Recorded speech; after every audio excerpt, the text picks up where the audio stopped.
dia mempunyai 100 bilion sel saraf. Daripada Sungai Petani sampai ke Kuala Lumpur 2 jam 45 minit. Malam, siang tak berani pasal takut sama neko. Malam tak sempat nak rakam, gelap. Dia nampak jiwa hebat kata nampak. Mana laju hebatnya? Oh tak. Okey, saya nak suruh kamu cek diri kamu sekali lagi. Antara sifat positif dengan sifat negatif, yang mana lebih banyak? Cuba fikir sekarang, renung Ustaz dalam kepala otak kamu tu. Aku sekarang ni dah 3 bulan ada PMPP. Yang positif lebih banyak, yang negatif lebih banyak. Cik, kalau tanya taubat, yang aku yang positif banyak. Kalau tak cik, cuba saya suruh angkat tangan. Okey, angkat tangan. Sampai kepada pengaruh polis.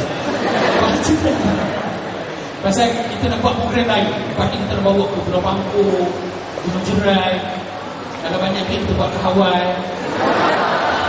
Program motivasi yang lebih cantik memang. Kita cuba beritahu sifat-sifat negatif diri awak. Diri awak lah, orang lain nak cerita. Orang lain dapat 50 ringgit je. Diri awak ni pegang.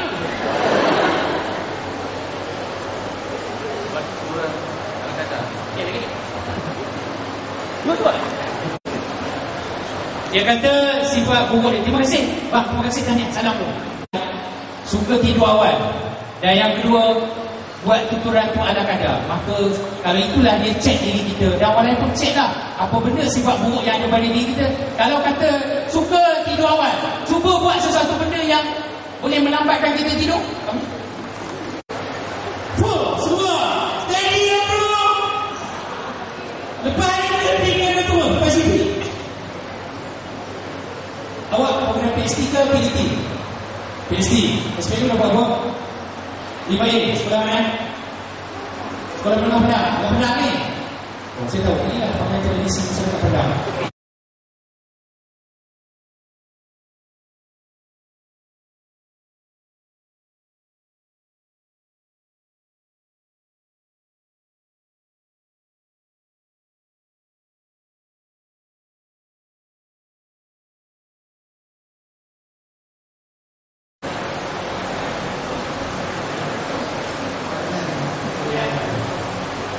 Ni yang kus matematik awak yang terbaik dapat berapa? Jangan buruk. Tuhan ada. 20 berapa? 20 berapa? Betul. Betul. Ya, terima kasih kepada sahabat kita.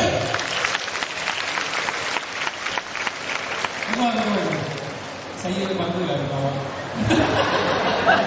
Saya bangga lah. Malam ni saya terima berita girlfriend putus hubungan. Ya Allah, bagaikan batu besar nampak kat kepala. Oh, ni sabar.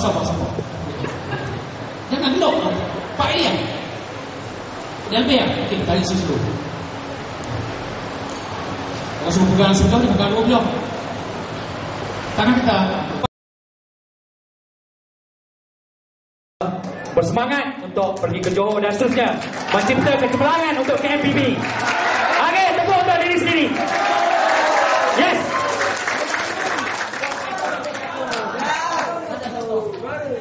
Okey, kalau saya pergi menyampaikan ceramah motivasi, saya ada satu lagu sebenarnya, lagu yang menaikkan semangat kita.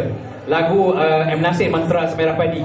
Sebenarnya ada term dalam tu, alang-alang menyeluk perkasam biar sampai ke pangkal lengan. Tapi bila sampai part tu, saya nak semua loudkan, kuatkan suara. Okey, kita dengar. Berdiri semua. Sekali lagi kita nyanyi.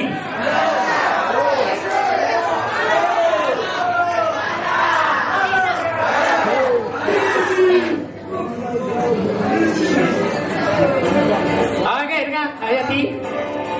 Okey. Bila sampai alang-alang menyeluruh perkasam, bila sampai pangkal lengan tu, kuatkan. Kalau boleh menyanyi, semua pun lagi bagus.